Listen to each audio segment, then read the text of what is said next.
भारतीय संस्कृति, सनातन संस्कृति में बहुत सारे पर्व हैं। उन समस्त पर्वों में एक महत्वपूर्ण पर्व पितृपक्ष का भी पर्व आता है।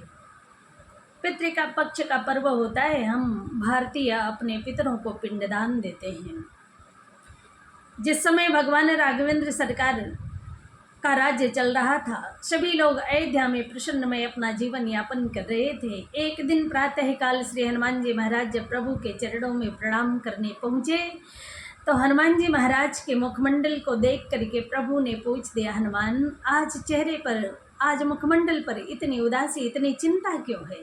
हनुमान जी ने कहा, क्या बताऊं प्रभु, आज रात्रि में हमने स्वप्न देखा, मेरे पितरदेव आकाश मार्ग में आकर के मुझसे प्रश्न कर रहे हैं, हनुमान हमारे कुल खानदान में आपके सिवाय कोई और संतान हुआ नहीं, आप एकमात्र हुए तो बाल ब्रह्मचारी हो गए, और जब बाल ब्रह्मचारी हो गए, विवाह करेंगे नहीं, संतान उत्पत्ति होगी नहीं, तो आपके पश्चात हम पितरों को पिंडदान कौन देगा?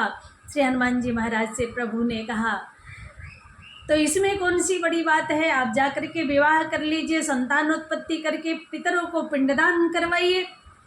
हनुमान जी महाराज ने सोचा, प्रभु का आदेश शिरोधार्य करने से पहले जगत जननी माँ जानकी का आदेश तो ले लो। हनुमान जी महाराज पहुँचे, माँ जानकी से अपनी चिंता को प्रकट किया। माँ जानकी ने हनुमान जी का हाथ पकड़ा और ले करके पहुँच गई ठाकुर के प्रभु के चरणों में। प्रभु, क्या आपका शास्त्र झूठ बोलता है? आपकी संस्कृति झूठ बोलती है? आपकी ऋचाएँ झूठ बोलते हैं? प्रभु ने कहा, नहीं।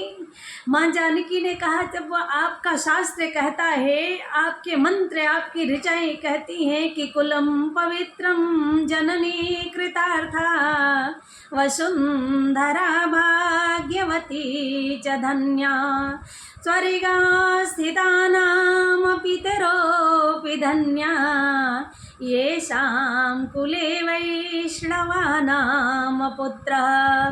कुलम पवित्रम, वह कुल पवित्र हो जाता है। जननी कृतार्था, माता कृतार्थ हो जाती है, तर जाती है।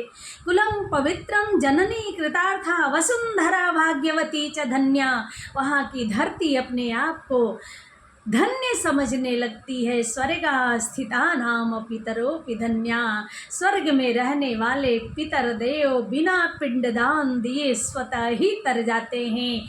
यदि उस कुल खानदान में कोई संत पैदा हो जाए, कोई वैष्णव पैदा हो जाए, कोई राम भक्त पैदा हो जाए, कोई ब्रह्मचारी पैदा हो जाए, यदि ऐसा संतान किसी के कुल खानदान में पैदा हो जाए तो कुलम पवित्रम जननी कृतार्था वसुंधरा भाग्यवती च धन्या स्वर्गा स्थिता नाम पितरोऽपि धन्या येषां कुले वैष्णवा नाम पुत्र। स्वर्ग में रहने वाले पितर देव स्वतः तर जाते हैं। तो क्या हनुमान जी महाराज के पितर देव अभी आकाश मार्ग में लटके हुए हैं? प्रभु ने कहा, नहीं। हनुमान के पितर देव तो जब हनुमान का जन्म हुआ उससे पश्चात ही तर गए। फिर आज आपने विवाह का आदेश क्यों दिया? प्रभु ने कहा, मैं तो हनुमान की परीक्षा ले रहा था, देखें अपनी परीक्षा में पास होता है कि नहीं, माया जाल में फंसता है कि नहीं। पर हनुमान तो माया जाल में फंसने से पहले ही परीक्षा को पास कर लिया। तो हमें पिंडदान देने की कोई आवश्यकता नहीं है। इनके पितर देव तो केवल परमात्मा की भक्ति, देश भक्ति करके ही तर गए।